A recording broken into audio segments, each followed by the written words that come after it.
જય માતાજી મિત્રો, હું છાયાબેન પટેલ તમારું સ્વાગત કરું છું અમારી યુટ્યુબ ચેનલમાં. કેમ છો મિત્રો? હું છું છાયાબેન, તો તમારું અમારી ચેનલમાં સ્વાગત છે. મિત્રો, કેરી તો આપણે મન ભરીને ખાતા જ હોય છે, અને કેરી ખાતા ખાતા મનમાં એક વિચાર તો આવતો જ હોય કે 12 માસ આવી મીઠી મીઠી કેરીનો રસ ખાવા મળે તો પછી મજા જ મજા. અને 12 માસ કેરીની મોજ લેવી હોય તો કેરીના ટુકડા અને રસ સાચવવા પડે, અને એના માટે આ પરફેક્ટ ટાઈમ છે. અને મિત્રો, સાચી રીતે કેરીનો રસ સચવાય ને તો રસ છે ને 12 માસ ખાઈ શકાય એવો રેડી થાય છે, અને કેરીનો સ્વાદ અને સુગંધ પણ સચવાઈ રહે છે. તો આજે આપણે નાની નાની બાબતોનું ધ્યાન રાખી કેરીનો રસ ખાવો હોય તો આપણે કેવી રીતે સ્ટોર કરવું તે આજે આપણે આજના વિડીયોમાં જોઈશું. અહીં મેં 3 થી 3.5 કિલો કેસર કેરી લીધી છે. તમે તમારા પસંદની કોઈ પણ કેરી લઈ શકો છો. અને મિત્રો, આપણે આખા વર્ષ માટે કેરીનો રસ સાચવવાના છે, તો તેના માટે કેરી પાકેલી પણ કડક અને મોટી સાઈઝની પસંદ કરવાની. અને જો મિત્રો ક્યાંયથી પણ પોચી લાગે તેવી કેરી ઉપયોગમાં નહીં લેવાની, કારણ કે આવી કેરી છે તે બધા રસનો સ્વાદ બગાડી નાખે છે. પહેલાં તો કેરીને પાણીમાં ચોખ્ખી કરવાની છે. તો આપણે એક વાસણમાં પાણી લઈ લઈશું. આ રીતે આપણે 2 વાસણમાં પાણી લેવાનું છે, અને 2 થી 3 કેરી ઉમેરી સારી રીતે ધોઈ લેવાની છે, જેથી કેરી પર ચીટકેલું માટી, ધૂળ, કચરો છે તે સાફ થઈ જાય. હવે આપણી બધી કેરી પણ ધોઈ લીધી છે. હવે આપણે એક કિચન નેપકિન લઈ એક એક કરીને લૂછીને ચોખ્ખી કરી લેવાની છે. મિત્રો, આ વિડીયોમાં 2 પ્રકારમાં રસ કેવી રીતે ભરાય તે બતાવીશ, તો પૂરેપૂરો વિડીયો જરૂરથી જોજો. હવે કોરી થઈ ગયેલી કેરીને આપણે એક ડીશમાં મૂકતા જઈશું. આ રીતે બધી કેરી કોરી કરી લેવાથી ઉપર રહેલો કચરો દૂર થઈ જાય છે. હવે આપણી બધી કેરી ચોખ્ખી થઈ ગઈ છે. તો હવે એક કેરી હાથમાં લઈ આ રીતે છાલ કાઢતા જઈશું. અને મિત્રો, કેરીની છાલ છે તે એકદમ જાડી નથી ઉતારવાની, આ રીતે પાતળી જ ઉતારવાની છે, જેથી કેરીની છાલમાં કેરીનો પલ્પ વધારે જતો ના રહે. અને મિત્રો, છાલ કાઢવાથી આપણને ખબર પડે કે અંદરથી સારી છે કે ખરાબ. ઘણી વખત કેરી બહારથી સારી હોય પણ અંદરથી ખરાબ નીકળતી હોય છે, એટલે ખાસ કરીને મિત્રો છોલીને કાપીને પછી જ કેરીનો રસ કાઢવાનો છે. આ રીતે આપણે બધી કેરીની છાલ કાઢી લઈશું. હવે આપણે કેરીના નાના નાના ટુકડા કરી લેવાના છે.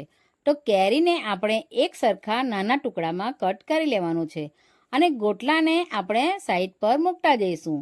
એક પછી એક કેરી સમારતા જઈ નાના ટુકડામાં આ રીતે બધી કેરીના ટુકડા કરી લીધા છે. અને મિત્રો, કેરી સમારતા તેની બધી ગોટલી છે ને તે ફેંકી ના દેતા. તેમાંથી મિત્રો એક અલગ જ રીતથી એક રેસીપી બનાવવાના છે, અને આ ગોટલીનો મુખવાસ બનાવવાની રીત છે. તેનો વિડીયો 3 થી 4 દિવસોમાં આવી જ રહ્યો છે. તો આ ગોટલીનો મુખવાસ બનાવવાની રીત અમારી ચેનલ પર જોવા માટે અમારી સાથે જોડાયેલા રહેજો. અહીં મેં કેરીના ટુકડા સ્ટોર કરવા માટે અહીં એક મોટી સાઈઝની ઝીપ બેગ લીધી છે. તો આપણે બેગમાં ચમચાના મદદથી થોડા થોડા કેરીના ટુકડા ઉમેરી લઈશું. અને તમારી પાસે એરટાઈટ ડબ્બો હોય તેમાં પણ તમે ભરી શકો છો. અને આમાં ઘણા લોકો ખાંડ પણ ઉમેરતા હોય છે, પણ હું અહીં નથી ઉમેરતી. ચાલો, આ રીતે આપણી બેગ તો ભરાઈ ગઈ છે. હવે આ જ રીતે કટકી કેરીની બેગ તમે 1 વર્ષ સુધી સ્ટોર કરી શકો છો, અને જ્યારે રસ ખાવો હોય ત્યારે મિક્સરમાં ક્રશ કરીને ખાઈ શકો છો. ચાલો, તો હવે તમને બીજી રીત પણ બતાવું. તો હવે એક કેરી હાથમાં લઈ આ રીતે કાપી લઈશું. આપણે જેમ કેરી ખાતા હોય એ રીતે સ્લાઈસ કરતા જઈશું. મેં આ બધી કેસર કેરી જ લીધી છે. તમે મિક્સ કેરી પણ લઈ શકો છો. હવે બધી કેરી આ રીતે કાપી લેવાની છે. ત્યારબાદ એક ચમચાના મદદથી આ રીતે પલ્પ કાઢતા જઈશું. અને મિત્રો, અહીં તમે વાટકી કે ગ્લાસનો પણ ઉપયોગ કરી શકો છો. અને મિત્રો, કેરીના શાકની રેસીપી મેં નીચે ડિસ્ક્રિપ્શન બોક્સમાં મૂકેલી છે, તમે જરૂરથી જોજો. તો હવે આપણે રસ કાઢવાનો છે, તો તેના માટે મિક્સર જાર લઈ લઈશું. તેમાં ચમચાના મદદથી અડધો જાર ભરાય તેટલા કેરીના ટુકડા ઉમેરી લેવાના છે અને ક્રશ કરી લઈશું. મિત્રો, નોર્મલી આપણે ઘરે ખાવા માટે રસ બનાવતા હોય છે, તેમાં થોડું પાણી, દૂધ કે ક્યાં તો મીઠાશ માટે ખાંડ ઉમેરતા હોય છે, પણ આ રસ આપણે આખું વર્ષ સાચવવાના છે, તેથી આમાં કશું નથી ઉમેરવાનું. હવે જારનું ઢાંકણ ખોલીને ચેક પણ કરી લઈશું. તેમાં એક પણ ટુકડો રહેવો ન જોઈએ, એવું સ્મૂથ ગ્રાઇન્ડ કરવાનું છે. જુઓ મિત્રો, કેરીનો રસ છે ને એકદમ ગાઢો થઈ ગયો છે. તો આવી કેરીના રસની થિકનેસ હશે ને તો આખું વર્ષ કેરીનો રસ બગડશે નહીં અને સારો જ રહેશે. હવે એક મોટી તપેલી પર મોટી ગરણી મૂકી દઈશું અને ક્રશ કરેલો રસ છે ને તે એમાં ઉમેરી લેવાનો છે અને આ રસને ચમચાના મદદથી ગાળી લઈશું, જેથી કોઈ પણ કેરીમાં રેસા હોય અથવા કેરીના નાના ટુકડા હોય તે અલગ થઈ જાય અને નીચે આપણો સ્મૂથ રસ નીકળશે. મિત્રો, ચમચા વડે આ રીતે રસ ગાળતા ના ફાવે તો તમે હાથથી પણ કરી શકો છો, જેથી રસ જલ્દીથી નીકળી જાય અને તમારો ટાઈમ પણ વધારે નહીં જાય. અને મિત્રો, તમે દાદી નાની વખતે તો તમે જોયું જ હશે, કેરી ખોલી અને તેનો રસ કપડામાં કે ચારણીમાં ચાળતા, જેથી રેસા છે તે કેરીના રસમાંથી અલગ થઈ જાય. અહીં આ રીતે કેરીનો બધો રસ નીકળી ગયો છે. હવે ફરી બીજી વાર પાકી કેરીના ટુકડા જારમાં ઉમેરી તેને પણ ક્રશ કરી લઈશું અને એને પણ સારી રીતે ગાળી લઈશું. હવે આપણો સ્મૂથ રસ બનીને રેડી થઈ ગયો છે. તો હવે આપણે એક રસ ભરવાની બેગ આવે છે અને તે ઇઝીલી માર્કેટમાં મળી જતી હોય છે, તો તેમાં આપણે થોડો થોડો રસ ભરી લઈશું. રસ ભરાઈ જાય પછી બરાબર તેને સીલ પેક કરી લઈશું.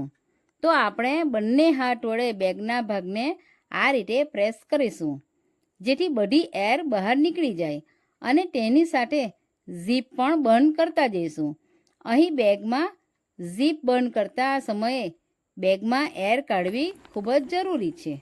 આ જુઓ, તમને બતાવું, આ રસની બેગ મેં ઊંડી કરી છે તો પણ રસ નીચે પડતો નથી. આ રીતે તમારે ઝીપ બેગ બંધ કરવાની છે. હવે ચાલો તમને એક ડબ્બામાં પણ ભરીને બતાવું છું. ચાલો, તો આપણે ડબ્બામાં પણ થોડો થોડો કરી રસ ભરતા જઈશું અને તેનું પણ ઢાંકણ બંધ કરી દઈશું. તો મિત્રો, આટલી કેરીમાંથી મારે 2 બેગ અને 1 કિલોનો ડબ્બો ભરાઈને રેડી થયો છે. તો તમે પણ આ જ રીતે વધારે કેરી લઈ આખા વર્ષ માટે કેરીનો રસ સાચવી શકો છો. બસ, તો મિત્રો, આજથી બહારનો રસ ખાવાનો બંધ. આ રીતે તમે નાની નાની બાબતોનું ધ્યાન રાખશો તો આખું વર્ષ એ જ સ્વાદનો રસ ખાવા મળશે. ચાલો, તો આપણે ડીપ ફ્રીઝરમાં મૂકી દઈશું. તમે ફ્રોઝનમાં પણ રાખી શકો છો, તેમાં પણ રસ સારો જ રહે છે. તો મિત્રો, નાની બાબતોનું ધ્યાન રાખીને આજે આપણે કેરીનો રસ આખું વર્ષ સાચવવાની રીત જોઈ છે. તો તમને આ રીત કેવી લાગી તે કોમેન્ટ બોક્સમાં લખી મને જરૂરથી કહેજો અને આખું વર્ષ રસ પૂરી ખાઈને એન્જોય કરો. અને આ બધાના ઘરમાં જ ઉપયોગી છે આ કેરીનો રસ સાચવવાની રીત. તો તમારા ફેમિલી અને ફ્રેન્ડ્સમાં જરૂરથી શેર કરજો. તો ફરી મળીશું એક નવી રેસીપી સાથે.